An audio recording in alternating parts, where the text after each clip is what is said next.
Doctor, sobre asfixia perinatal, que es una causa se debe tomar en cuenta en lo que es la muerte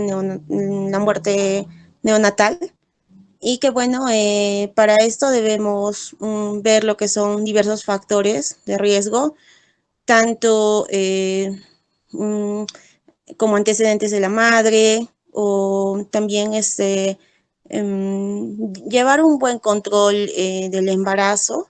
Y también respecto a su diagnóstico, que se tiene en cuenta lo que es el pH menor de 7, y que debemos tomar también em, era la evaluación de lo. Ay, Dios. Doctor, me da el nombre ahorita, pero tiene que ser, la calificación tiene que La- ser menor de 3 a Ujú. los 5 minutos de la escala de em, ay, doctor, tengo el nombre en la punta de la lengua. Hay una definición de la Academia Americana de Pediatría, ¿no? Que es la que Ujú. dice, en las cuales te interviene el pH, Sí, el Apgar, el Apgar menor el de 3, exacto, doctor. Y el daño multiorgánico. daño Ujú. multiorgánico. Así Sí. es. Muy bien. A ver, eh, Valerie.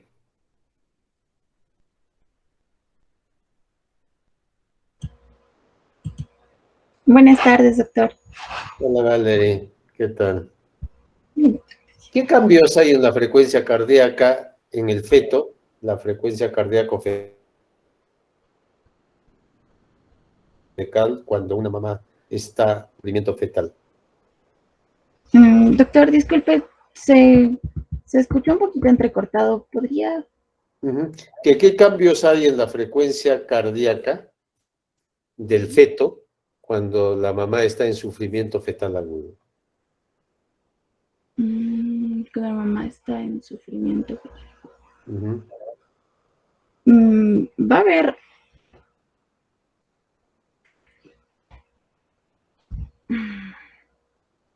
o sea, va a haber una bradicardia en el feto. Puede llegar, o sea, va a disminuir o va a estar en menos de 100 latidos por minuto. E incluso puede bajar hasta más de 60 latidos por minuto. No sé exactamente a qué se refiere. Ujú. Al comienzo es al revés, ¿no? Puede haber una taquicardia. Es importante conocer la fisiopatogenia de la asfixia para que ustedes interpreten y tomen una decisión en la mamá cuando está haciendo alteraciones de los latidos cardiofetales. Al comienzo, pues en vez de hacer bradicardia, todavía hace taquicardia, ¿no? Como compensación. Y si la asfixia ya es más prolongada, pues cae ya la frecuencia cardíaca. Una última pregunta, a ver.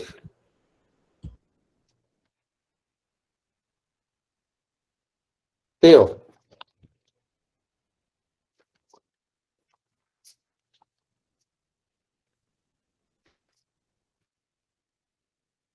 no está Teo, ¿no?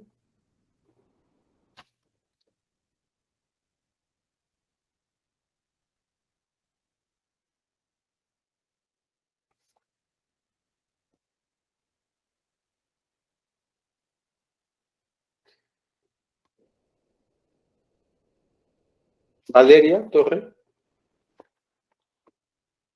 tampoco está. Doctor, Hola, ¿qué tal? doctor, buenas tardes. Hola, a ver, algo parecido. Ah, ¿cuáles son los mecanismos por los cuales hay alteraciones en la presión arterial del feto ante un sufrimiento fetal? Mm, ¿Se altera o no se altera? Sería, doctor, por una vasoconstricción periférica y redistribución.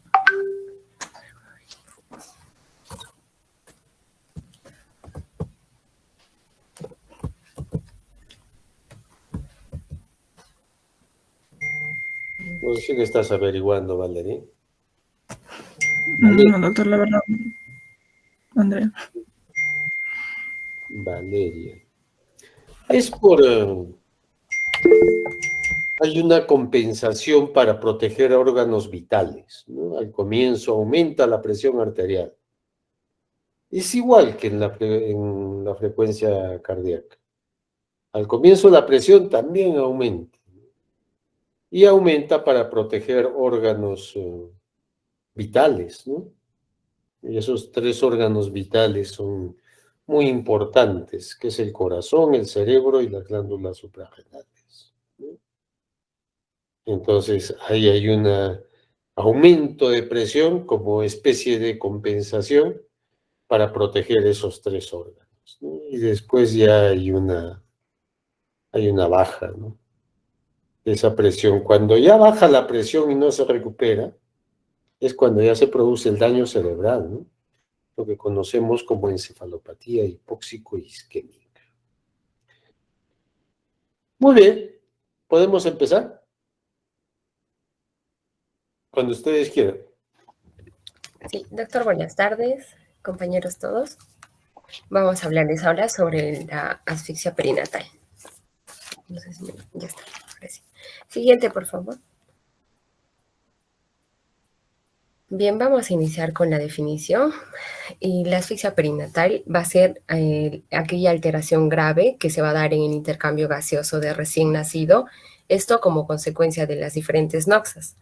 Esta asfixia perinatal va a ser causada por la falta de oxígeno a los sistemas orgánicos debido a 2 eventos básicos, el hipóxico o el isquémico. Esto principalmente durante el trabajo del parto, durante el parto o posterior al parto, lo cual puede conducir a una falla multiorgánica, afectando a órganos importantes como el corazón, los riñones, y principalmente el cerebro, ¿no? Y de esa manera nos va a llevar a una encefalopatía hipóxico-isquémica. Siguiente, por favor. Bien, el Colegio Estadounidense de Obstetras y Ginecólogos ha publicado unos signos neonatales que van a ser compatibles con este evento hipoxémico, los cuales van a incluir 3 características básicas, que es el puntaje de Apgar, que va a resultar menor o igual a 3 en los primeros 5 minutos, una acidosis metabólica con un pH menor a 7, esto en sangre del cordón umbilical, y la presencia de alteraciones neurológicas o la falla multiorgánica. Como les decía hace un momento, va a haber 3 partes en las que va a ocurrir, ¿no? Antes del trabajo del parto, durante el parto o después. Y el más frecuente, en un 80%, va a ser en el intraparto. El que le sigue va a ser el preparto en un 20% y un 10% en el posparto. Siguiente, por favor. Este es un cuadro que lo saqué de UpToDate, donde nos muestran también los marcadores de este evento. Y vamos a ver que, por ejemplo, aquí varía, ¿no? El puntaje de Apgar nos muestra que debe ser menor a 5, igual entre los primeros 5 a 10 minutos. La acidemia de la arteria umbilical fetal, ¿no? Donde vamos a encontrar el pH menor a 7, y también vamos a encontrar un déficit de base mayor a 12 milimoles por litros, y una evidencia en neuroimagen, la cual nos va a evidenciar una lesión cerebral. Después, el cuarto criterio va a ser la presencia de insuficiencia orgánica multisistémica, que va a ser compatible con la encefalopatía hipóxico-isquémica. Siguiente. En cuanto a la epidemiología, va a variar de acuerdo a dónde se está atendiendo al bebé, ¿no? Varía por regiones, va a depender del personal capacitado que este centro cuente y también de lo que cuente, de los equipos necesarios con el que cuente. Entonces se hizo un estudio del 2004 al 2014 donde se vio o se estimó que esta incidencia de asfixia perinatal oscila entre 5 a 8 por 1000 nacidos vivos.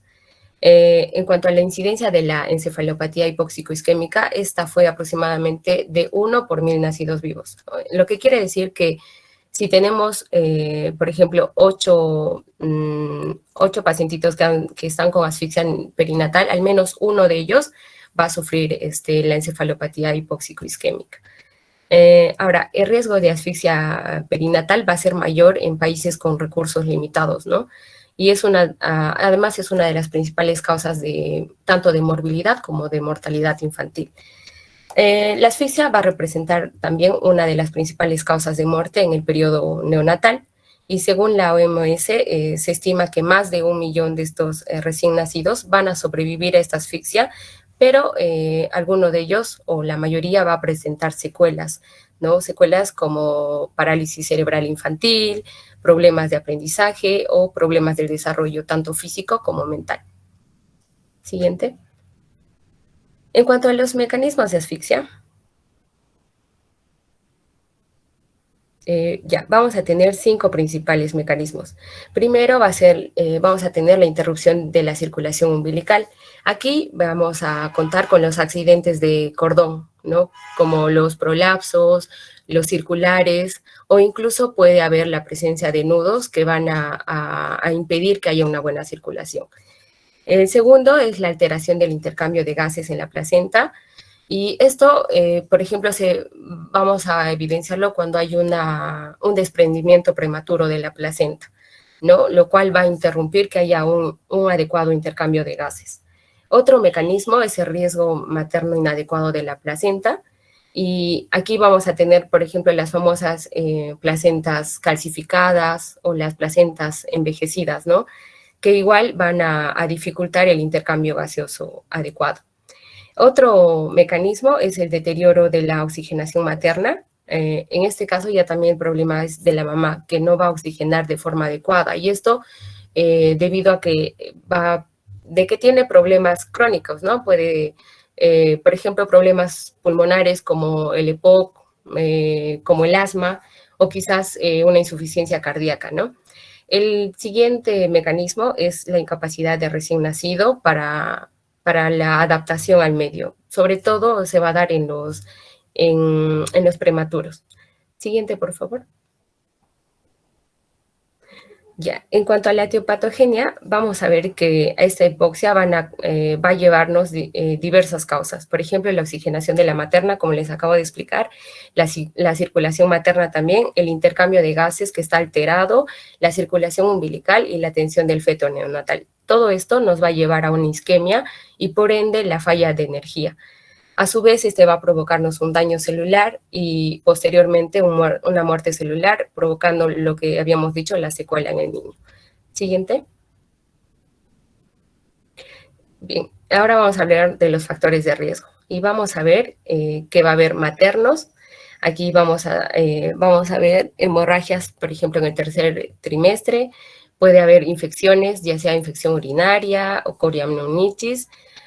Puede haber hipertensión inducida en el embarazo, puede haber anemia en la madre, colagenopatías, o puede que la madre haya consumido drogas, ¿no? Esto también va a influir, va a ser un factor de riesgo.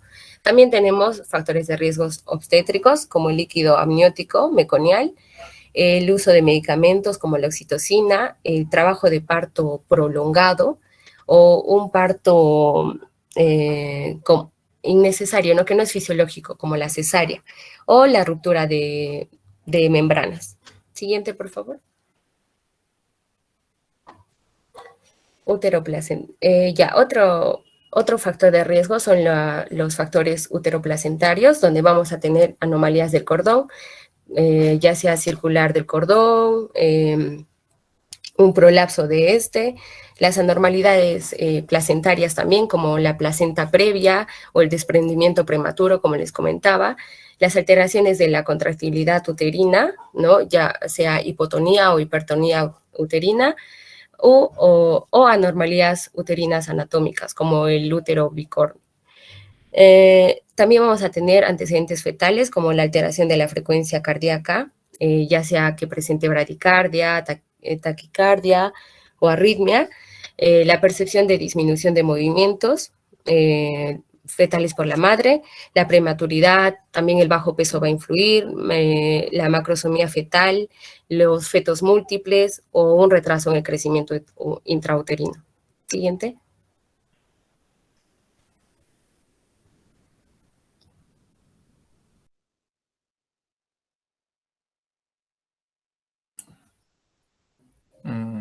Doctor, ¿puedo seguir, no? Bueno, continuando con lo que es la exposición, vamos a ver respecto a lo que es la fisiopatología, ¿no? Bueno, se presenta inmadurez a nivel del sistema respiratorio, ¿no? Generalmente por eso se da lo que es la apnea, ¿no? Su manifestación más grave va a ser lo que es la falta de aire, la dificultad que va a tener bueno, el RN o bueno, en el proceso del parto. Entonces, se define como lo que es una inmadurez a nivel del sistema nervioso central, a nivel de lo que es el desarrollo neuronal, ¿no? No está completamente organizado, no están bien conectadas las neuronas, por lo que va a haber lo que es una deficiencia de lo que son los estímulos aferentes, ¿no? Entonces, la inmadurez de lo que es el cerebro, por estas conexiones que son sinápticas, que son debido a una escasa arborización dendrítica y también por lo que es una disminución, ¿no? De lo que es la mielinización. Entonces, la mayoría de las asfixias son intraútero, ¿no? Antes de que se nazca en el parto, antes de que se dé el parto, ¿no? Bueno, vamos a ver que no se está viendo esto. No se ve. Alessandra, tu presentación. Ya. Ponla en modo presentación, Alessandra, más grande. Abajo.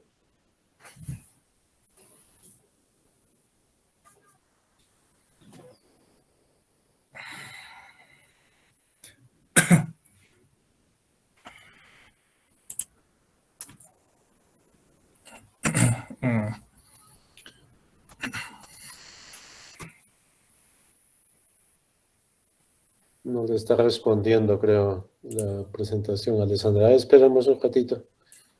Alessandra, si puedes arreglar. Doctor, deme un segundo, creo que es mi conexión. Voy a volver a presentarlo. Uh-huh.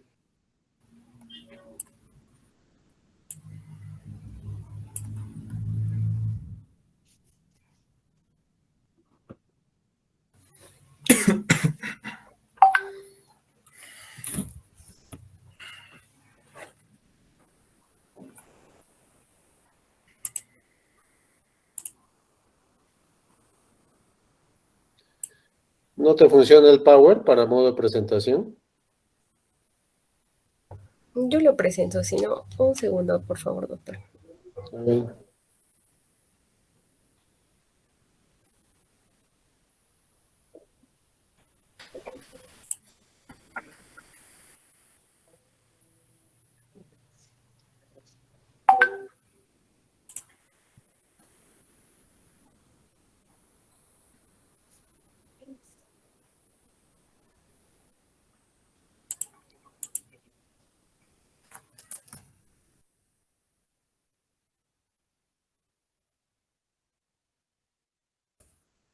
Que su conexión no está. ¿Tú tienes la presentación, Rodrigo? Sí, doctor. A ver, lo voy a presentar, ¿ya? Si no, preséntala tú. Ya.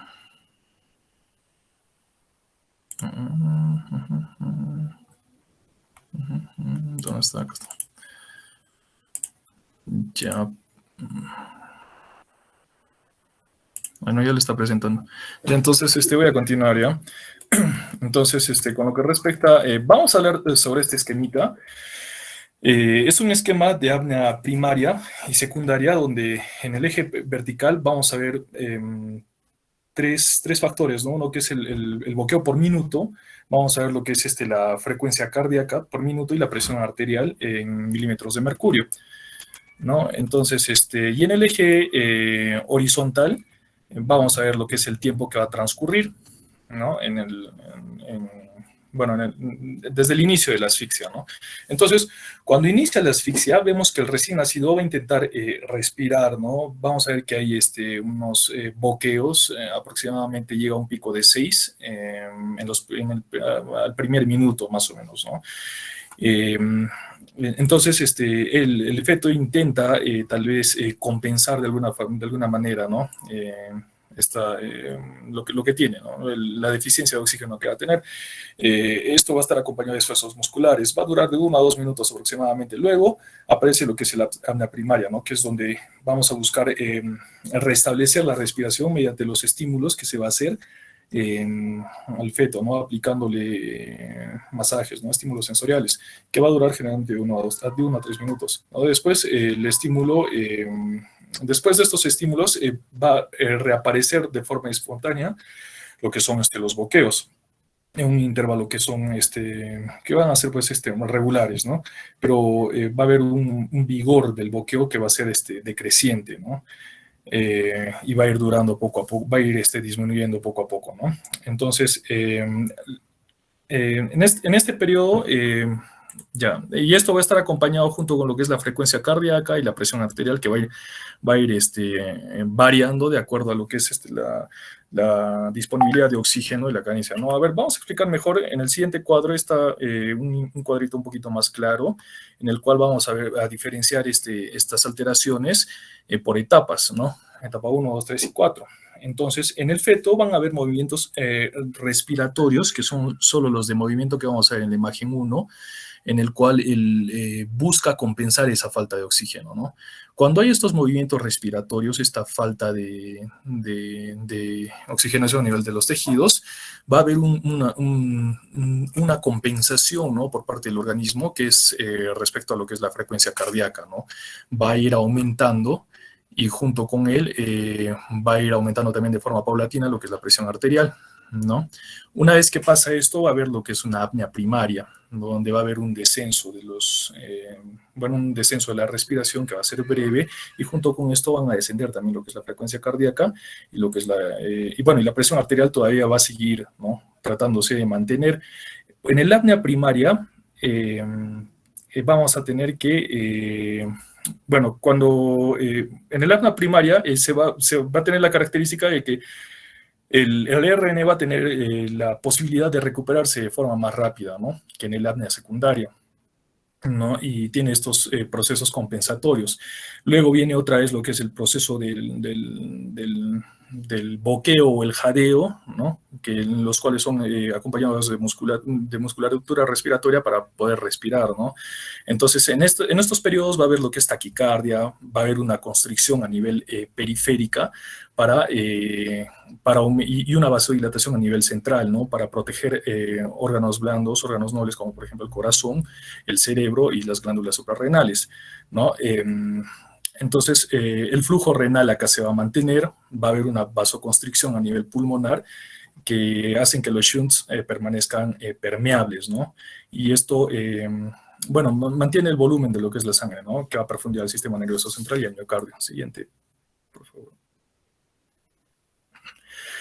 Entonces, ¿qué pasa? Que si es que por A o B vuelve a lo que es vuelve a deprimirse, vuelve a la etapa de lo que es la apnea secundaria, entonces va a haber lo que es una bradicardia, ¿no? Como vemos en la curva de la presión arterial, ya no va a haber ese factor compensatorio que está, ¿no? Protegiendo a lo que es el recién nacido, sino va a ir ya decreciendo. Es por eso que, por ejemplo, en esta etapa, en la apnea secundaria, es más difícil que el neonato, ¿no? Salga recupere otra vez la respiración, ¿no? Puede demorarse en un intervalo de 5 a 10 minutos, ¿no? Durante es un tiempo prolongado que ya va a haber un daño a nivel tisular, ¿no? Entonces, Si es que por A o B, en la primera parte son con estímulos respiratorios en el cual el bebé va a recuperar, ¿no? Otra vez o va a realizar los jadios, pero en lo que es la apnea secundaria ya se necesita de asistencia, ¿no? Con ventilación para que pueda también volver a recuperarse, ¿no? Siguiente, por favor. Entonces, vamos a ver que cualquier causa de asfixia en intraútero va a generar principalmente que hipoxia, hipercapnia y isquemia tisular, que va a ser la respuesta que se va a presentar, ¿no? Entonces, por ende, va a haber una acidosis metabólica por lactato, va a haber falta de ATP y acidosis, y esto va a generar un edema citotóxico, ¿no? Entonces, ahora, por otro lado, cuando va a haber hipoxia, hipercapnia e isquemia tisular, va a incrementar, ¿no? Una taquicardia, va a haber hipertensión, tras segundos puede presentarse lo que es la bradicardia e hipotensión, ¿no? Con restricción de lo que es el flujo sanguíneo. Siguiente, por favor.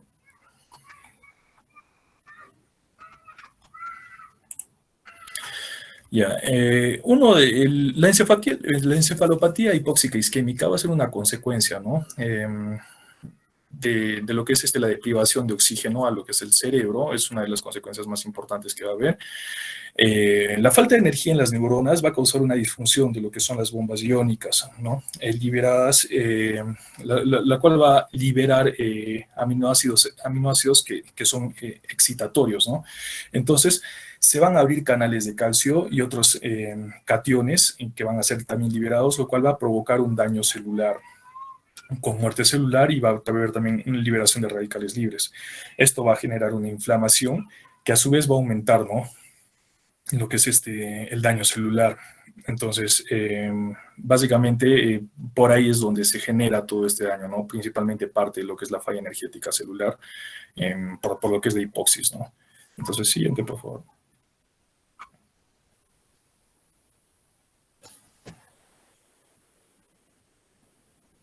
Alessandra, siguiente, por favor.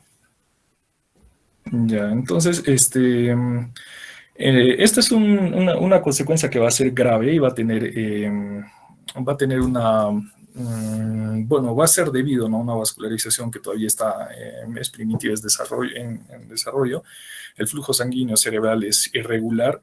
Los precursores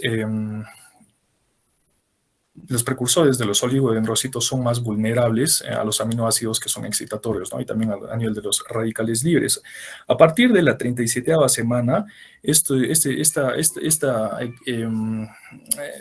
condición de la apnea perinatal va a ir disminuyendo, ¿no? Antes de la 37ª semana va a ser cada vez más, no va a ser tan severo, ¿no?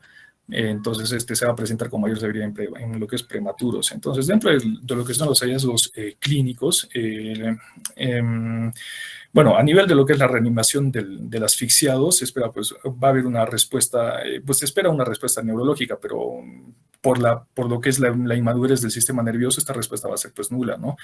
Entonces, tras la reanimación, de 30 a 60 minutos, generalmente tiende a mejorar por lo que es la reperfusión, ¿no? En una fase de latencia se mantiene por 6 a 15 horas más o menos, ¿no? Va a haber un deterioro, hay crisis convulsivas que son secundarias y por reperfusión, ¿no? Y también se puede presentar lo que es inclusive esta necrosis, ¿no? Y en los siguientes días puede presentarse todavía, ¿no? Apoptosis y áreas que son dañadas, ¿no? Que van a presentar secuelas en el recién nacido. Entonces, los cambios respiratorios que va a presentar, bueno, van a haber respuestas bifásicas, apnea primaria. El primer movimiento respiratorio es de tipo boqueo, ¿no? Como lo hemos observado. Como lo hemos observado, y ya pues va a durar de 1 a 2 minutos, ¿no? Si persiste la asfixia secundaria, o es llamada también asfixia terminal, el bloqueo respiratorio va a ser más o menos por 8 o 10 minutos, ¿no? Luego de la apnea, que va a seguir con bradicardia, va a haber hipotonía, acidosis metabólica, ¿no? Hipertensión arterial. En los cambios cardiocirculatorios va a haber una disminución de lo que es redistribución, ¿no? Del débito cardíaco. Como habíamos hablado, hay una vasoconstricción periférica y una vasodilatación central para proteger, pues, ¿no? Principalmente cerebro, corazón y glándulas suprarrenales. Y también, pues, bueno, también a nivel de la placenta, ¿no? Se puede presentar una miocardiopatía hipóxica isquémica. La hipoxia afecta la contractibilidad del miocardio, ¿no? Y la dilatación de este. Entonces, va a haber no va a haber un buen funcionamiento a nivel del corazón, por lo que va a causar también, pues, hipotensión, ¿no? Lo que se va a presentar en el apnea secundaria. Va a haber hipertensión pulmonar, va a haber insuficiencia renal e isquemia a nivel de los intestinos, ¿no? Ahora, los cambios metabólicos, el metabolismo va a ser anaerobio, porque hay deprivación de oxígeno, va a haber un aumento del consumo de la glucosa, disminución de la producción de lo que es energía, aumento del lactato, va a haber aumento de ACTH, ADH, catecolaminas, aumento de transaminasas, isoenzimas, catecolamina B, calcitoninas B, endorfinas, ¿no? Entonces, inclusive también un aumento de la creatinina sanguínea, ¿no? Va a haber disminución de la glucosa y calcio sanguíneo también. Siguiente. Dentro del cuadro clínico vamos a ver que va a haber al principio dificultad, ¿no? Para respirar, y esto se va a manifestar por lo que es la retracción intercostal, ¿no? Puede presentar estertores pulmonares, hay crepitantes, el paciente está cianótico, ¿no?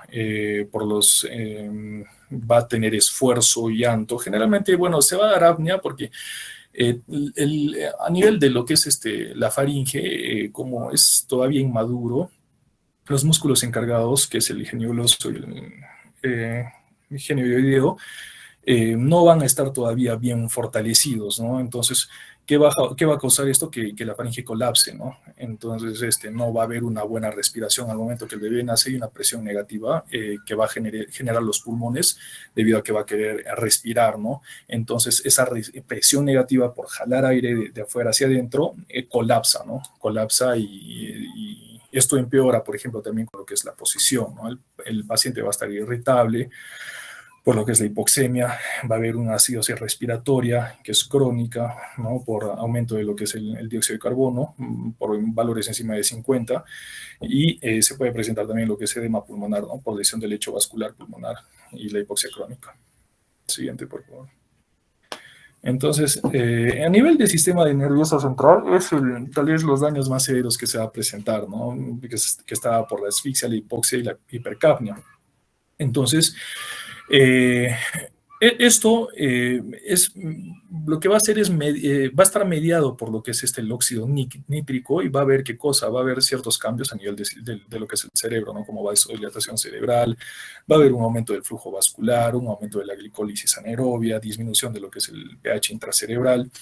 Entonces el cerebro pierde, ¿no? La capacidad de autorregulación. El flujo se hace dependiente de las variaciones que va a haber en la presión, y es pues donde se va a dar lo que es la encefalopatía hipóxica isquémica.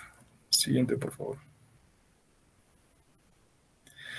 Y ya, estas son las etapas clínicas de la encefalopatía de Sarnat, ¿no? Entonces se ve, por ejemplo, 3 grados, ¿no? Leve, moderado y severo, 1, 2 y 3, y se evalúan criterios los cuales van a predecir, ¿no? Dependiendo de lo que la predominancia predicen lo que es la muerte o la secuela que va a dejar en el paciente. Entonces, vamos a ver que hay nivel de conciencia, tono muscular, postura, reflejo, demoro, succión, función autonómica, pupilas, convulsiones, el electroencefalograma y la duración, ¿no? Que va a haber. Entonces se dice que si es que por A o B entra en la clasificación 1, el paciente tiene un riesgo de muerte que es bajo, es menor del 1%, ¿no? Y va ascendiendo esto a medida que va subiendo en los estadios clínicos, ¿no? En un grado sube a un 5%, pero ya en un grado 3, que es severo, aumenta, ¿no? La mortalidad de los RNs a un bueno, un valor mayor del 60%, ¿no? Y el riesgo de minusvalía también es bastante alto, ¿no? Mayor a 70 si es que probable sobrevive. Entonces, bueno, lo ideal es no llegar pues bueno, un estadio moderado, severo, y si es posible, no tampoco entrar a lo que es el grave, ¿no? El leve. Siguiente, por favor. Entonces, las manifestaciones que va a haber al sistema cardiovascular va a haber una isquemia miocárdica, como habíamos visto. Había bueno, había primero lo que es una inefectividad, ¿no? De lo que es el bombeo, el gasto cardíaco que iba a hacer el paciente. A la larga eso va a provocar pues, que no haya tampoco buena nutrición de lo que es el miocardio, si va a haber una isquemia, y esto qué cosa va a afectar a los músculos papilares, ¿no? Lo que va a causar una insuficiencia cardíaca derecha, ¿no? En los recién nacidos a términos se presenta polipnia, va a haber taquicardia con ritmo de galope, cianosis, y en la auscultación un soplo sistólico, ¿no? Que es paraesternal por regurgitación tricuspidia. Los signos importantes que se va a observar dentro de las manifestaciones del sistema cardiovascular es hepatomegalia, y también va a haber hipotensión arterial, ¿no? Y en la radiografía se puede observar cardiomegalia y también lo que es congestión pulmonar. Siguiente, por favor.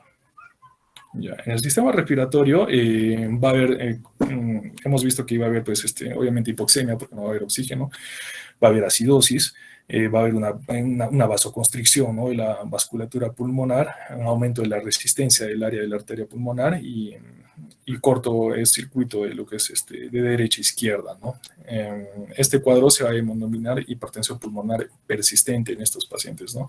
Otra patología aquí típica es de la asfixia neonatal en el síndrome aspirativo de Meconio. Siguiente, por favor.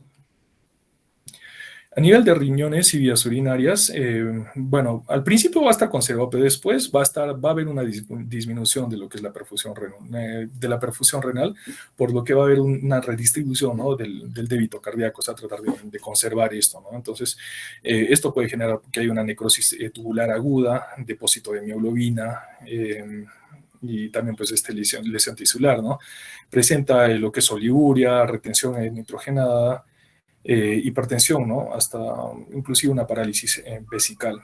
Ahora, la asfixia es la causa más frecuente de esta insuficiencia renal aguda en lo que es el periodo neonatal, ¿no? Siguiente, por favor. Y a nivel, a nivel digestivo va a presentar lo que es disminución de lo que es el tránsito vesical, ¿no?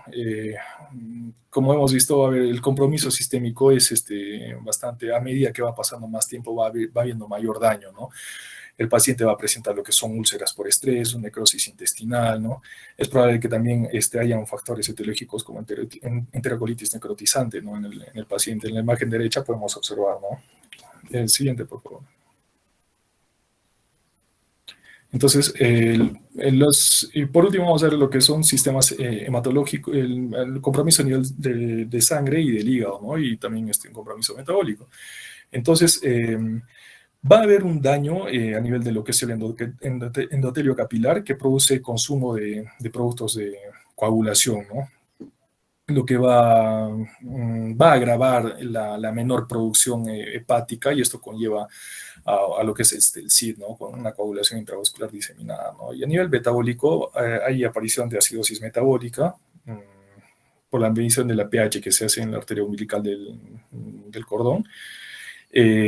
Según la Academia Americana de Pediatría, considera que va a haber cambios acidóticos del pH a nivel de la arteria umbilical, que es menor a 7, va a ser indicativo de acidosis significativa, que va a estar relacionada con compromiso multiorgánico, ¿no? Y la hipoglicemia o hipocalcemia en las primeras 24 a 48 horas de vida puede ser, pues, vía posasfixia, ¿no? Después de sufrir todo este proceso, ¿no? Y esto es debido a un gran consumo que va a tener de la glucosa, ¿no? Por lo que es la glucólisis anaerobia y el aumento de la secreción de calcitonina. Siguiente, por favor.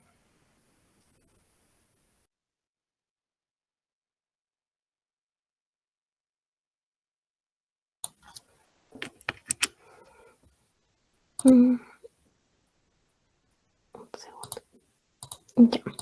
Ahora, en cuanto al diagnóstico, a los criterios diagnósticos, Como lo había mencionado al inicio de clases, el doctor, nos vamos a basar de acuerdo a la Academia Americana de Pediatría. Esta, junto al Colegio Americano de Obstetrices y Ginecólogos, nos indican que se consideran 4 criterios. El primero es evaluar si es que hay acidemia metabólica o mixta profunda con un pH menor a 7. Esto mediante una muestra de sangre arterial del cordón umbilical dentro de la primera hora de nacido. Como segundo punto, tenemos verificar si es que hay evidencias de disfunción multiorgánica, es decir, más de 2 órganos afectados, dentro del periodo neonatal inmediato, ¿no? Además, se consideran también si es que presenta algunas secuelas neurológicas clínicas dentro del periodo neonatal inmediato, que dentro de estas podremos considerar las convulsiones, la hipotonía, el coma o una encefalopatía hipóxico-isquémica, que va a ser la complicación más frecuente. Y para la Academia Americana de Pediatría nos dice que la persistencia de Apgar debe ser con un puntaje de 0 a 3 a los 5 minutos, ¿no? Pero, como les decía, además de una asfixia perinatal, podemos ver que esta puede ser causante también de algunas secuelas neurológicas relevantes, ¿no? Y para considerar la asfixia en sí como una causa de estas secuelas, se han separado o se han dividido en 2 grupos de criterios. El primero van a ser los criterios esenciales y también los criterios no específicos. Dentro de los criterios esenciales, vemos que los 3 primeros criterios que les mencioné, ¿no? La acidemia metabólica pura o mixta, evidencias de disfunción multiorgánica y secuelas neurológicas clínicas.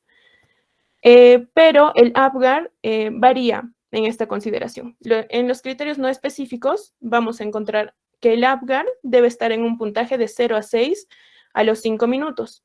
Además, también se incluye el evento centinela, que va a ser el evento que ocurra inmediatamente antes o durante el parto. Dentro de estos podemos tener entre ellos a la rotura uterina, el desprendimiento prematuro de placenta, puede haber también prolapso de cordón umbilical o el paro cardiorrespiratorio materno. Otro criterio no específico va a ser el deterioro súbito o sostenido de la frecuencia cardíaca fetal. Y por último, la evidencia tanto de disfunción multiorgánica precoz, que ocurra dentro de las 72 primeras horas, o una evidencia de alteración cerebral demostrada mediante una neuroimagen, ¿no?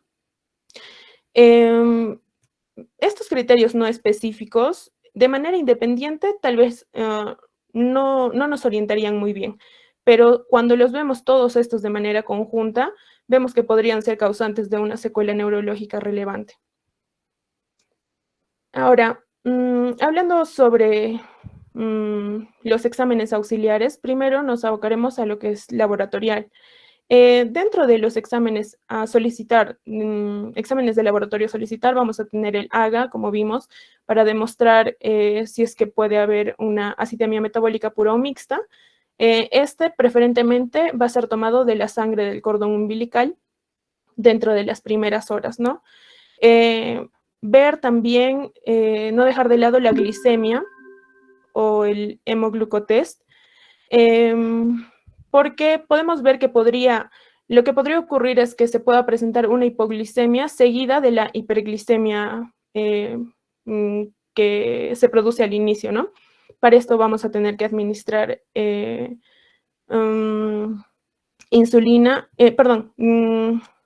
glucosa en bolos de 7 a 9.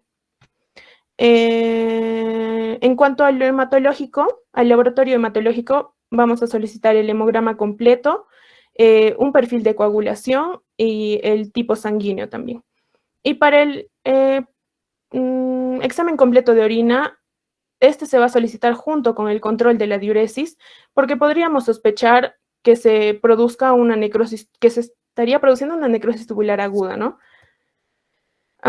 Además de estos, también es recomendable solicitar las isenzimas cerebrales y cardíacas. Primero vamos a ver el ACPKMB, la cual se debe solicitar de forma inmediata, puesto que se eleva a partir de las 12 horas y va a ir bajando a aproximadamente las 48 horas posterior al evento de la asfixia, ¿no? Y si bien estas nos van a orientar, no van a lograr diferenciar o que el recién nacido tenga un compromiso, o el compromiso que va a tener a futuro. Ahora, también se solicita la troponina T, que esta enzima se va a elevar en el recién nacido asfixiado de forma precoz, pero se va a mantener esta elevación hasta una semana. Por lo tanto, podríamos tomarla, o bueno, nos va a orientar incluso después de las 48 horas, ¿no? No como el CPK.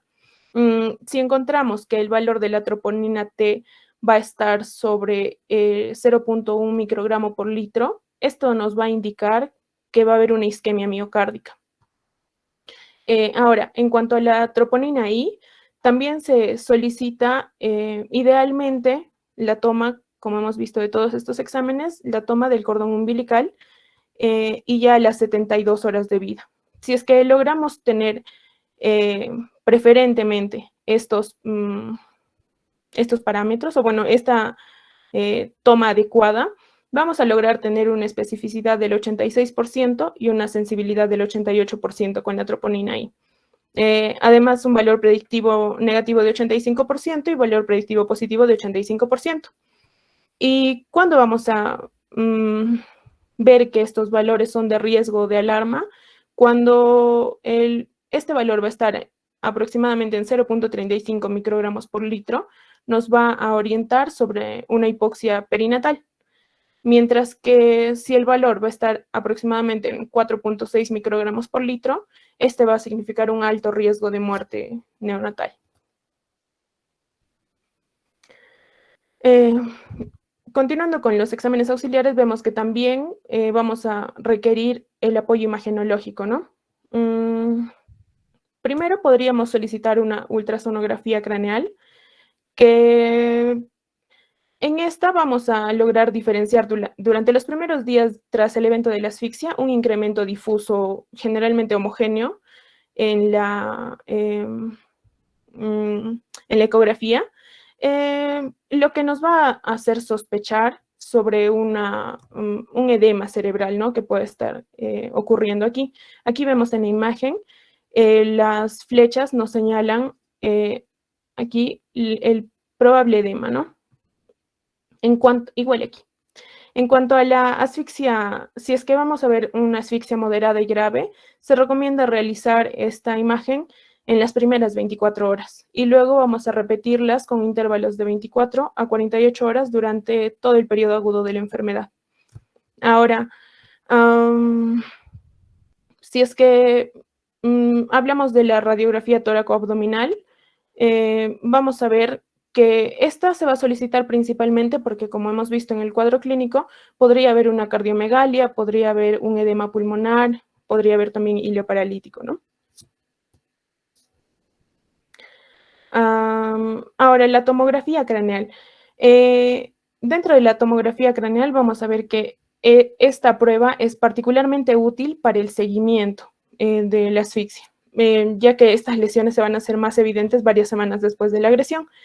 ¿Qué cosa es lo que vamos a observar aquí?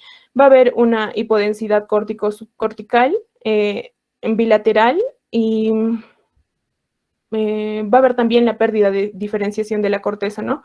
Y en la sustancia blanca. Además que estos pacientes van a desarrollar habitualmente una encefalomalgia multiquística con ventriculomegalia secundaria. Y sobre la resonancia magnética, es recomendable que se hagan 2 exploraciones con resonancia magnética obtenidas en la primera entre las 24 y 96 horas y la segunda el 10º día o posterior a este. Estas van a ser ideales para delinear la naturaleza y la extensión final que ha causado, o bueno, de la lesión cerebral causada, ¿no? Ahora, los patrones mejor definidos aquí van a ser de la lesión hipóxico-isquémica en el recién nacido, que en la fase aguda va a haber una hiperintensidad, mientras que en la fase crónica va a haber una hipointensidad.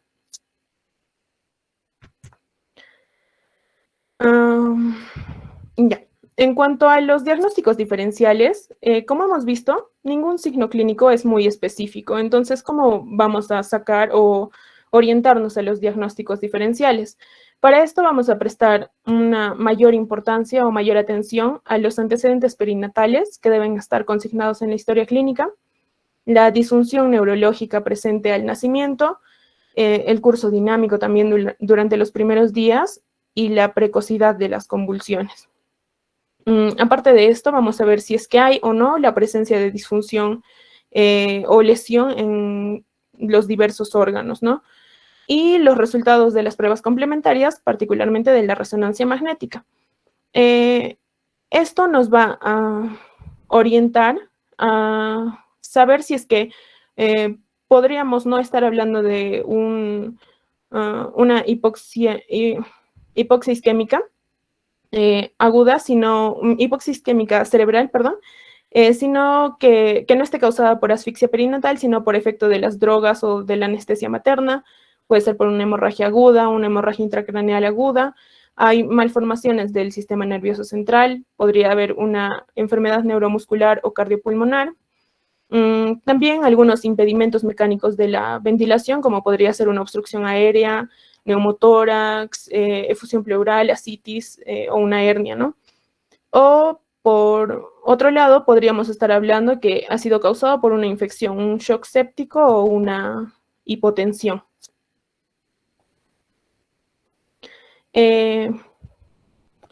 Ahora, en cuanto al tratamiento, vamos a ver que una vez diagnosticada la asfixia perinatal, el manejo del recién nacido se va a realizar en terapia intensiva neonatal y vamos a seguir las siguientes directrices según el MINSA, que nos dice que debemos mantener los niveles de oxemia adecuados, evitando que llegue a una hipoxemia para no exacerbar la lesión. Ahora también evitar la hipercapnia por un riesgo de vasodilatación y la disminución del flujo sanguíneo cerebral. Por otro lado, nos sugieren optimizar la perfusión y evitar la reperfusión de los tejidos que pueden producir en una zona, que la zona infartada se torne a ser hemorrágica, ¿no? Para esto, ¿qué nos recomiendan? Que se mantenga la presión arterial media entre los 45 a 50 milímetros de mercurio en los recién nacidos a término y entre los 35 a 40 milímetros de mercurio en los recién nacidos pretérmino con pesos menores a 200 gramos. Pero ¿cómo vamos a realizar esto o qué es lo que se requiere para verificar esto? Es una monitorización continua. Además, necesitamos controlar la presión venosa central del recién nacido a término entre 5 a 8 y entre 5 a 8 milímetros de mercurio y la de 3 a 5 en los recién nacidos pretérminos, ¿no? Es recomendable el uso de dopamina en dosis de 2 a 5 microgramos por kilogramo por minuto para mejorar esta perfusión renal, si es que hubiera algún daño, ¿no? Además, en una miocardiopatía por asfixia, se recomienda usar la dobutamina entre 5 a 10 microgramos por kilogramo por minuto, o dependiendo también del caso, se podría utilizar los beta-agonistas periféricos, como el isoproterenol, los alfa-bloqueantes periféricos y el nitroprusiato. Otra recomendación es reducir al mínimo la administración en bolo de sustancias coloides y bicarbonato. Además, también efectuar la reposición de los volúmenes, pero de manera lenta. También reducir al mínimo la administración del agua libre, porque podrían haber pérdidas insensibles y la diuresis, ¿no? O bueno, considerar tener bien en cuenta esto. Luego, el empleo juicioso de los agentes presores, porque pueden disminuir al mínimo para así disminuir al mínimo la necesidad de usar los coloides y medir la presión intracraneal en lo posible, ¿no? Si es que se tiene lo necesario. Ahora, también nos sugieren evitar la hipocalcemia, o aunque esta no haya demostrado, no haya evidencia científica de que sea un protector a nivel cerebral, ¿no? Además, el manejo de convulsiones, se recomienda utilizar el fenobarbital, 20 miligramos por kilogramo dosis, ante la primera crisis. y se podría usar una dosis de mantenimiento de 3 a 5 miligramos por kilogramo día. Y si no encontráramos o no tuviéramos fenobarbital, podríamos utilizar fenitoína o midazolam. En cuanto al edema cerebral, vamos a ver que este se va a poder prevenir manteniendo una estabilidad hemodinámica adecuada y una presión intracraneal también adecuada. Dentro de esto vamos a ver que van a existir dos patologías asociadas a la asfixia que se podrían predisponer o que pueden predisponer la sobrecarga de volumen, ¿no? Dentro de esto podría ser el síndrome de secreción inadecuada del ADH y lo otro es la necrosis tubular aguda, ¿no? Y por último, en cuanto a las medidas neuroprotectoras, vamos a encontrar que nos hablan sobre los antagonistas de los receptores de neurotransmisores excitotóxicos. Pueden haber la eliminación de radicales libres, bloqueadores de canal de calcio, podemos usar nifedipina o nicardipina, inhibidores de ciclooxigenasa como la indometacina, los estimulantes de receptores benzodiazepínicos como el midazolam, algunos favorecedores de la síntesis proteica como la dexametasona y los vasodilatadores, que sería la prostaciclina para este caso. Pero sin embargo, ninguno de estos tiene una evidencia científica significativa, ¿no? Ahora, la terapia con hipotermia en la asfixia perinatal nos dice que ha demostrado en diversos trabajos ser una medida de resultados prometedores porque hay una disminución significativa, tanto en la mortalidad o en las secuelas. Los mecanismos potenciales de acción para esta hipotermia moderada van a hacer que se reduzca gradualmente la depleción de ATP por cada grado de Celsius de reducción, ¿no? Hay al menos una disminución del 5% en el metabolismo central. Además que va a reducir la acumulación de aminoácidos excitotóxicos. Reduce también la producción del ácido nítrico y suprime a la vez la síntesis explosiva de los radicales libres. Puede suprimir también una reacción inflamatoria o activar o reducir la activación microglial. Y además inhibe el programa de muerte celular o apoptosis y prolonga la ventana terapéutica, que es lo que queremos, ¿no? Para esto hay algunos criterios que vamos a tomar en cuenta para el inicio de esta hipotermia. Dentro de estos vemos que esta se debe dar inicio dentro de las primeras 6 horas del evento y debe ser mantenida o sostenida durante 72 horas a 33 hasta 35 grados Celsius.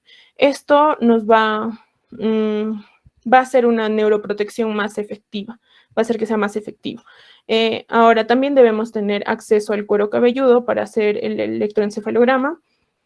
La edad gestacional del recién nacido debe ser mayor a 36 semanas y, como vimos, menos de 6 horas de vida, ¿no?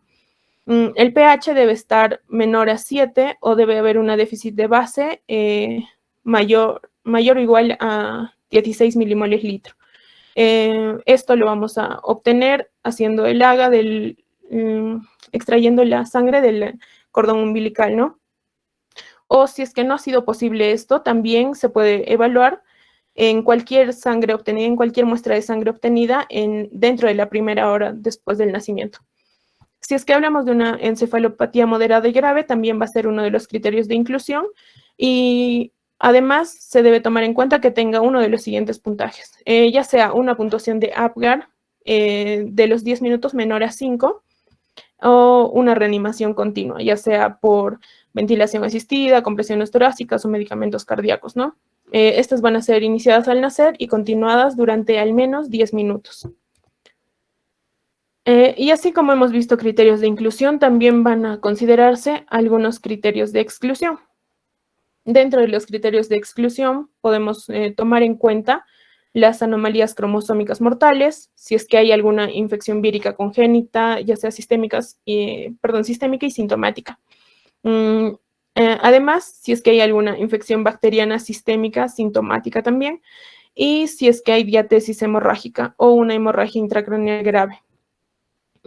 Para demostrar o bueno, los estudios con evidencia científica significativa que se ha encontrado sobre la hipotermia son el primero de Lancet, publicada el 2005, en el cual se realiza un enfriamiento selectivo de la cabeza de los neonatos. Se estudiaron 234 neonatos con encefalopatía moderada y severa, en los cuales se les había practicado el enfriamiento dentro de las primeras 6 horas de vida durante 72 horas, manteniendo una temperatura rectal de 34,5 grados Celsius y demostrando que con esto se podía disminuir la mortalidad y las secuelas hasta en un 65,9%,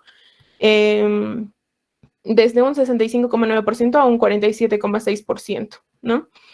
Y otro estudio multicéntrico también que se realizó en el Instituto Nacional de la Salud del Niño en New England, ha sido publicado, perdón, en New England en el 2005 también.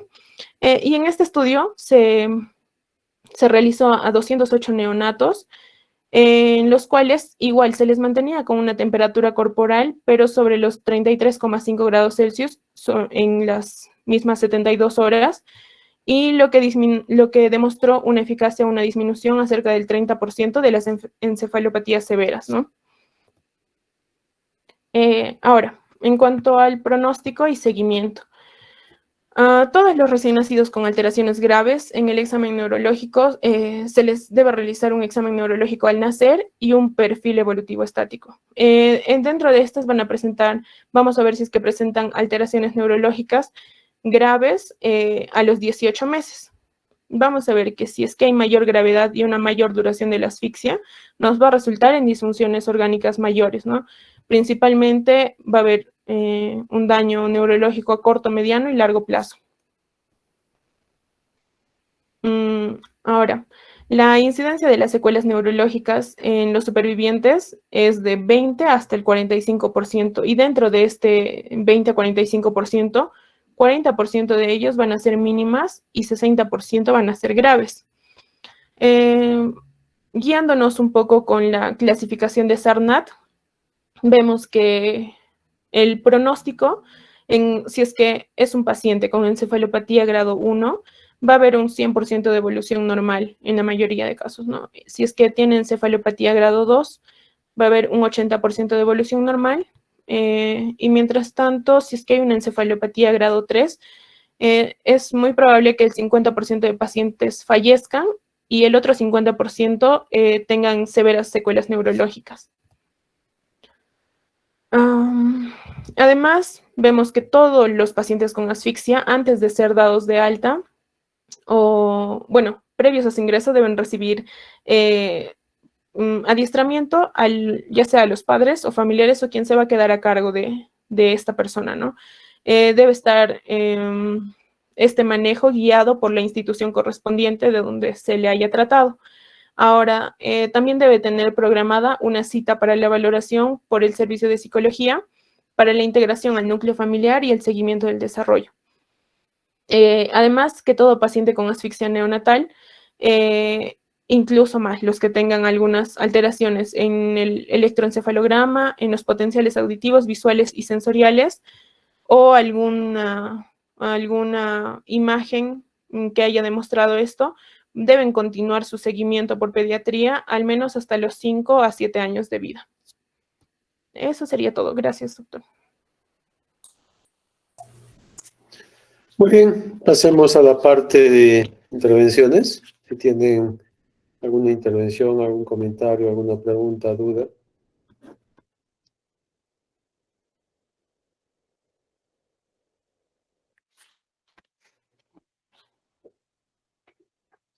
¿Preguntas? Les pongo, bueno, inicio yo entonces. Les pongo el caso.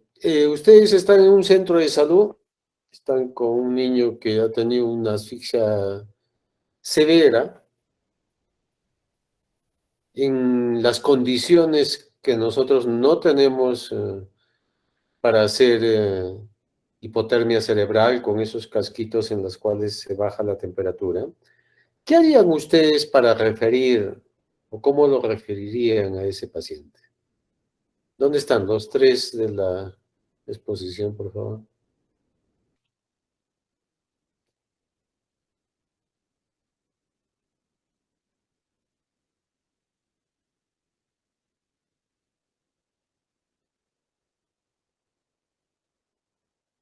¿Cómo lo referirían?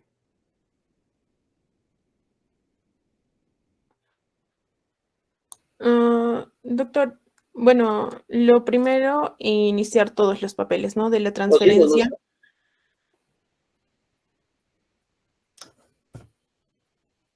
ya se fue.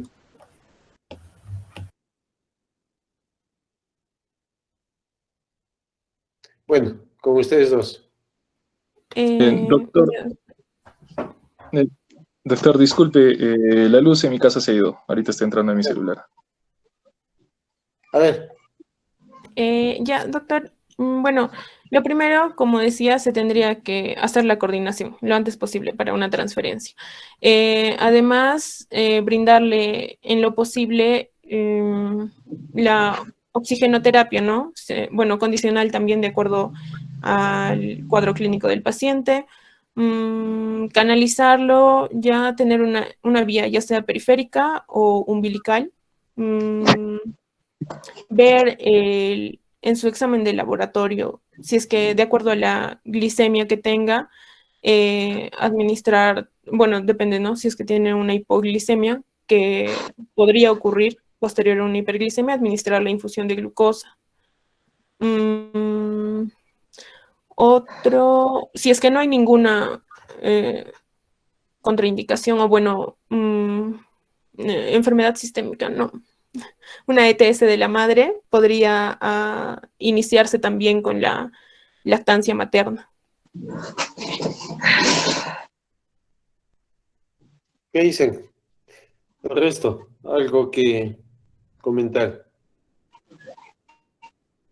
Asfixia severa y le van a referir al hospital de referencia que tengan ustedes, ¿no?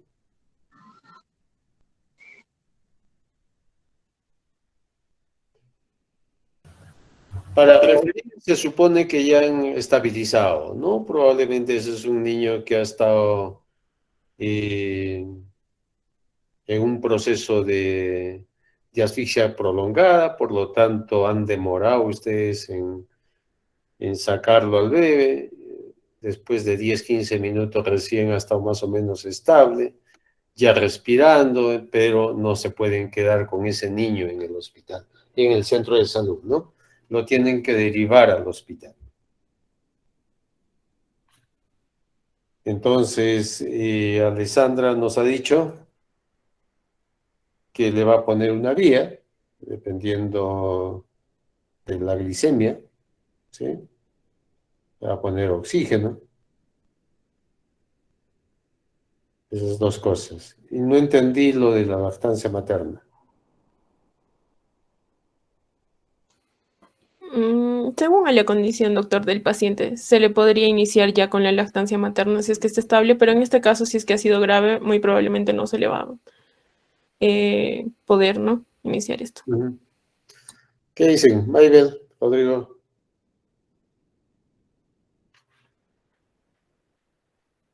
Doctor, bueno, según leía, un Apgar que resulte menor de 6 al primer minuto es indicativo, ¿no?, de reanimación, de estimulación. Y cuando es menor de 7 a los 5 minutos, entonces es un predictivo, ¿no?, de secuelas neurológicas que va a haber. Entonces, ¿en qué nivel más o menos estaría ese niño, doctor? Severo. Asfixia severa, les dije.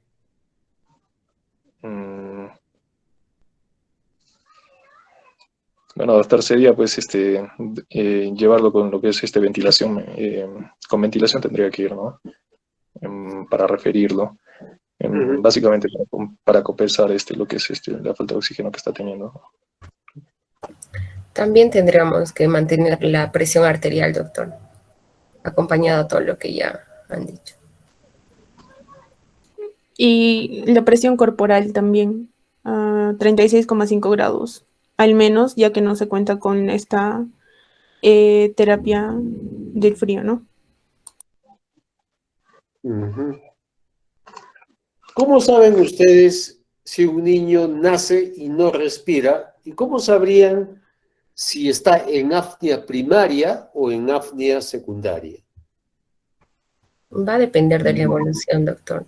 Por ejemplo, si se tratase de una apnea primaria, al momento de estimularle, secarle y eso, el bebé va a empezar a respirar. Pero si se trata de una apnea secundaria, esto va a prolongarse, ¿no? Va a ser más, ahí ya tendríamos que iniciar el RCP. Probablemente en los dos hagan RCP, porque los dos no respiran, ¿no? Apnea Sí. significa que nace y no respira. No sé si lo entendieron el cuadro que les explicó Rodrigo. Cuando decimos que el niño tiene movimientos respiratorios, acordémonos un poco de adaptación respiratoria, el feto tiene movimientos de tipo respiratorio, no significa que respire, porque todavía el pulmón está lleno de líquido pulmonar, ¿cierto? Que es un líquido que se produce dentro del pulmón. Pero una vez que nace el bebé, normalmente esos movimientos que están en el 30, bueno, acá no voy a poder señalar porque no es una imagen, pero Rodrigo me puede ayudar, acá arriba donde están las espigas. El 1. Ahí. O Alessandra, que estás con la presentación. El niño tiene y aumenta al bajarle la cantidad de oxígeno en la mamá, o al bajarle la cantidad de oxígeno que se va a transferir por la placenta o cordón umbilical, el niño automáticamente, el feto estoy hablando, perdón, el feto aumenta esos movimientos respiratorios, como que se agitaría dentro del útero, ¿no? Es como que aumenta la cantidad de movimientos respiratorios y después entra en una apnea primaria. Quiere decir que se queda sin respirar, ¿sí? Se queda sin respirar ahí, sin esos movimientos respiratorios. Y después tiene movimientos, ya sigue el proceso de hipoxia y siguen los movimientos de tipo irregular, ya no tan regulares y rápidos como tenía antes, ¿no? Eso ya estamos hablando de una hipoxia que se está prolongando mucho tiempo. O sea, la mamá está en sufrimiento fetal, ¿no es cierto? Está con el producto en sufrimiento fetal. Y después entra en otro cese de esos movimientos respiratorios. Entonces, el niño a ustedes les puede nacer en el 2 o en el 4, en apnea primaria o en apnea secundaria. Pero al comienzo a ustedes les va a ser bien difícil si fue apnea primaria o apnea secundaria. Sencillamente ustedes van alguien les pasa al bebé y el bebé no respira. O sea, ustedes reciben al bebé, ¿sí? Lo reciben y miran que no respira. Entonces, en ese momento ustedes nomás dicen, no respira, está en apnea. Pero no saben si está en apnea primaria o secundaria.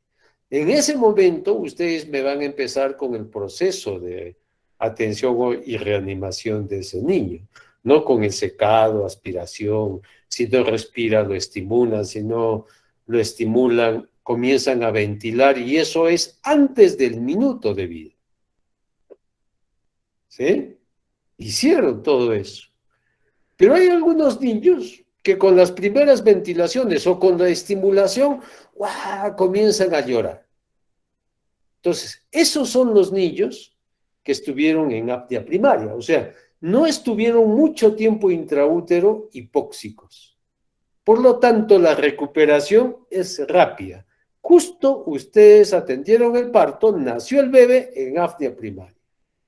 Pero cuando esa hipoxia intraútero se prolonga mucho tiempo, ese niño ha estado con movimientos de boqueo o de jadeo intraútero y nace en una segunda cese de movimientos respiratorios, ustedes se van a dar cuenta que estaba en apnea secundaria porque ese niño no va a responder rápidamente a maniobras de reanimación.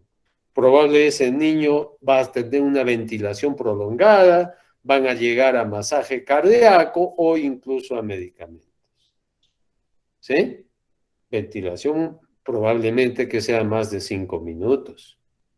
Y de ahí viene medición que recomienda la Academia Americana de Pediatría, que si tiene un Apgar muy bajo a los 5 minutos, es como que ya es una asfixia establecida, severa, y probablemente ese niño vaya a tener secuelas, ¿no es cierto? No tanto así. Entonces, el hecho de que ustedes vean si un niño recupera rápido, que tenga buen pronóstico porque no ha tenido tiempo de hacer daño cerebral, a diferencia de una reanimación prolongada, que probablemente haya nacido ya en apnea secundaria, y que ese niño puede tener ya daño a nivel cerebral. Entonces, ustedes pueden tener eso. Si es una apnea primaria y rápida recuperación, probablemente ese niño ustedes no me lo requieran, ¿no? No hablen conmigo de eso, tengo hay que referirlo al hospital.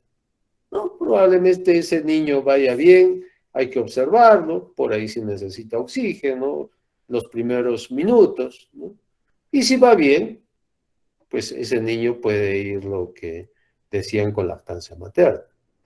Pero no un niño con una asfixia moderada a severa, ¿no? Una asfixia leve no será un problema, va a ir bien.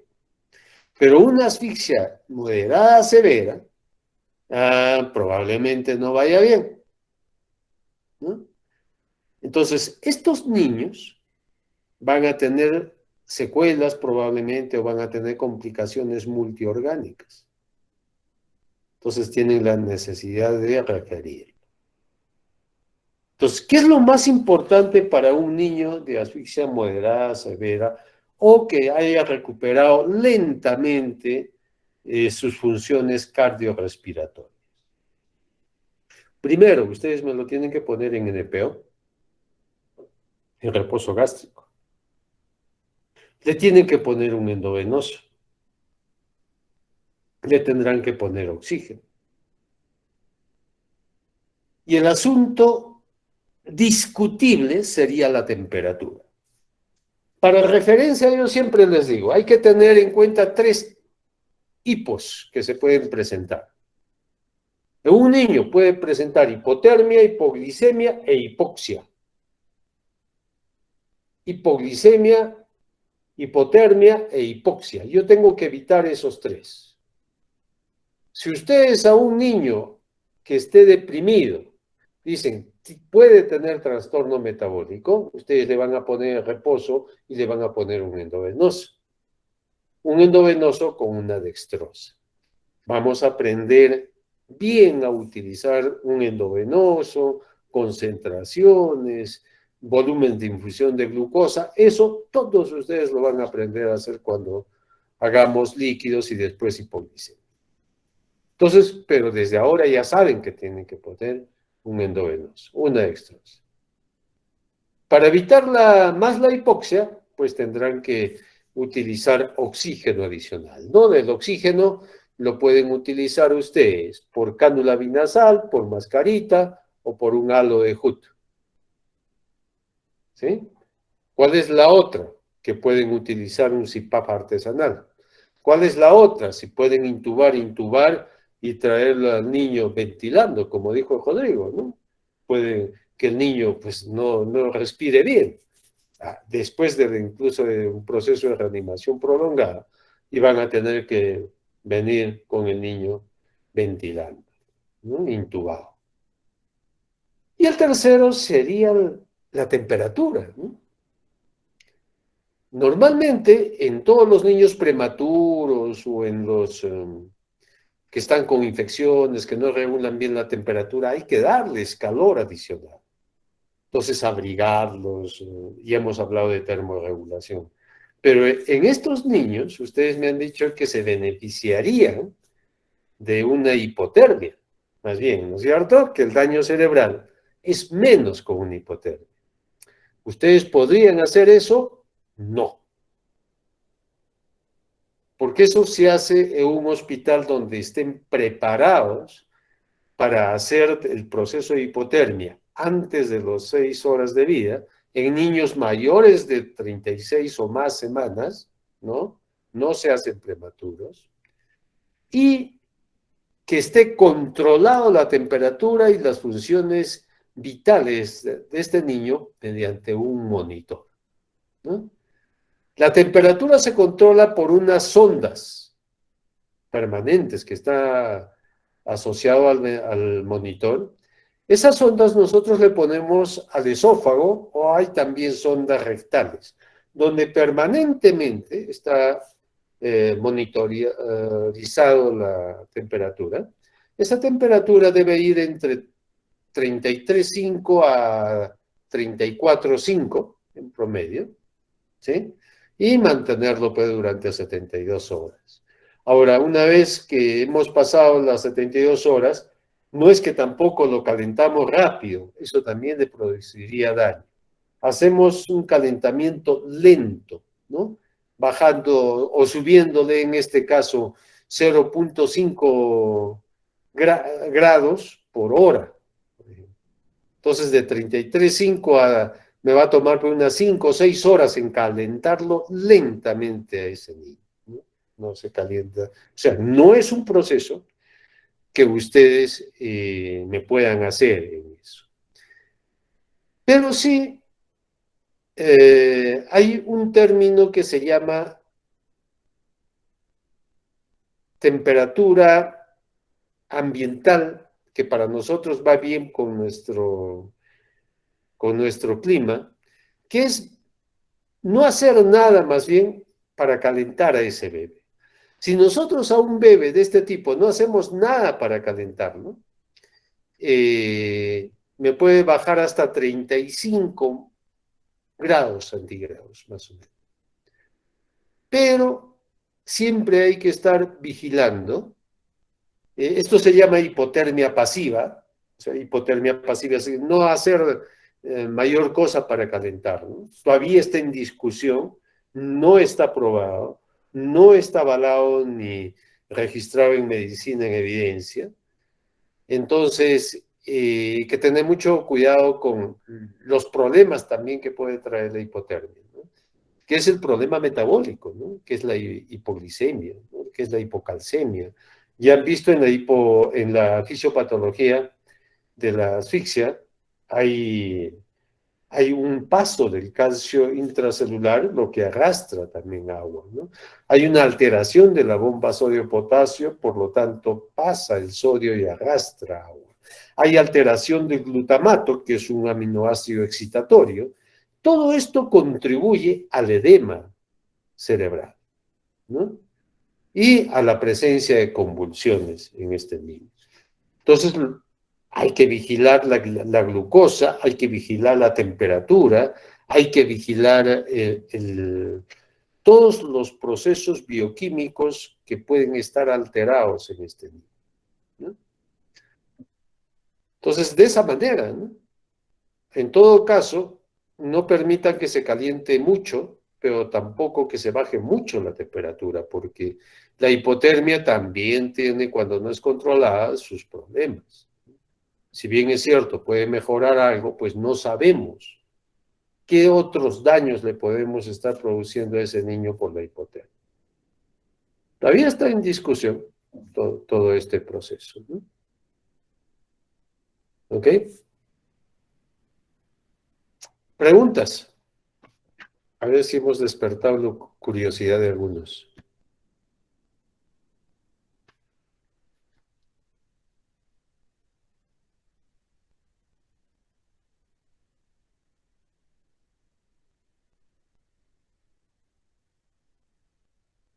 ¿Nada?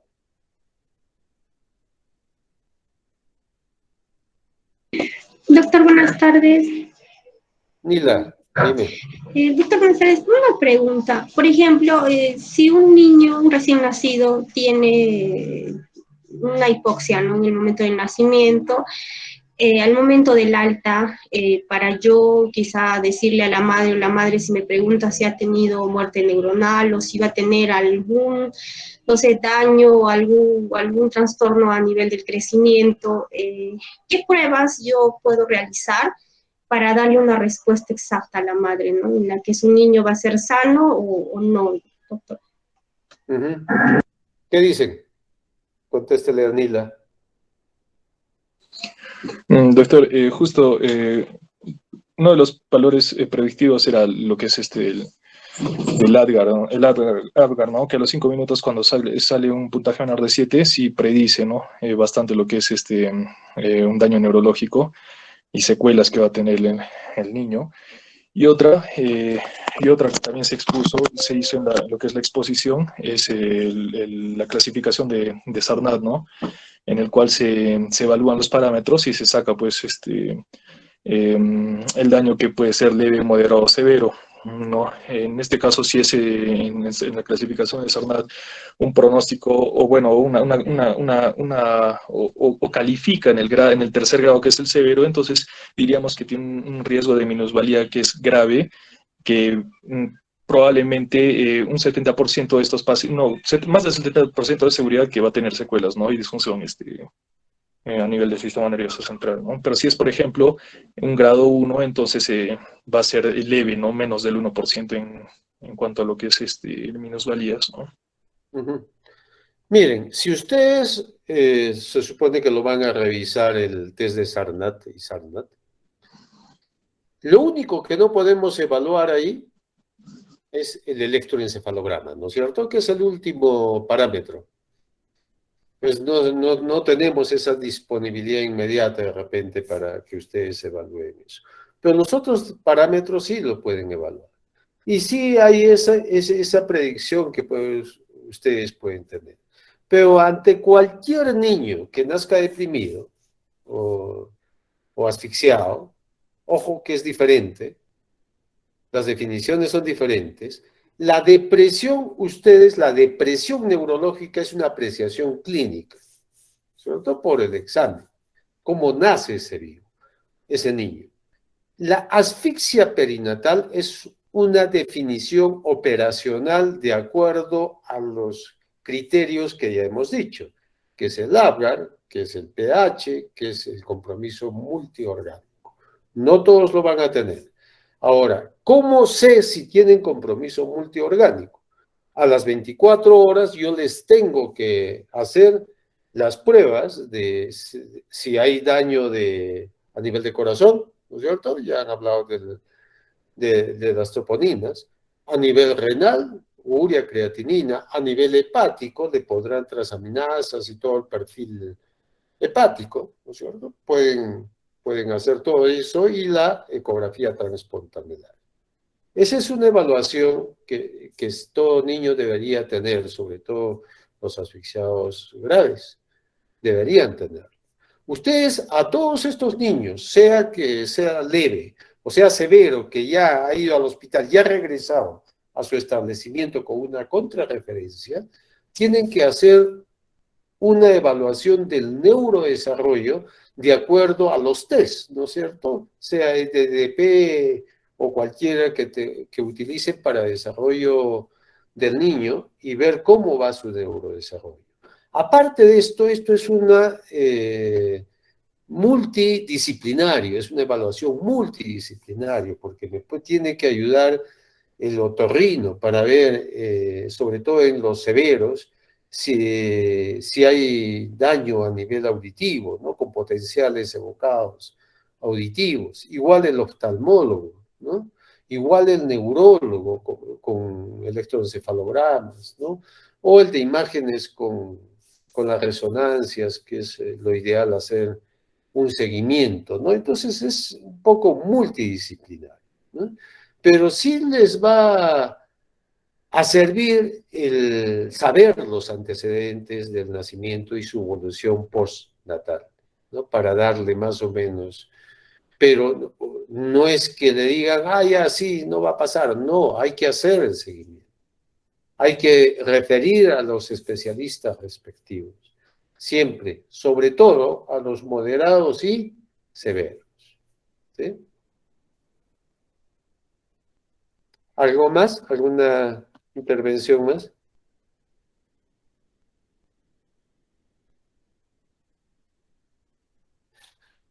Muy bien, creo que no.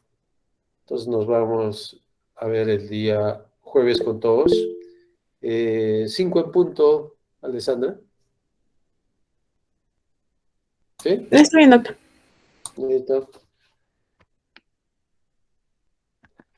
Ok, chicos. Ahí me Muchas olvidé, no me has hecho acordar, Alessandra, para grabar. He grabado casi al final.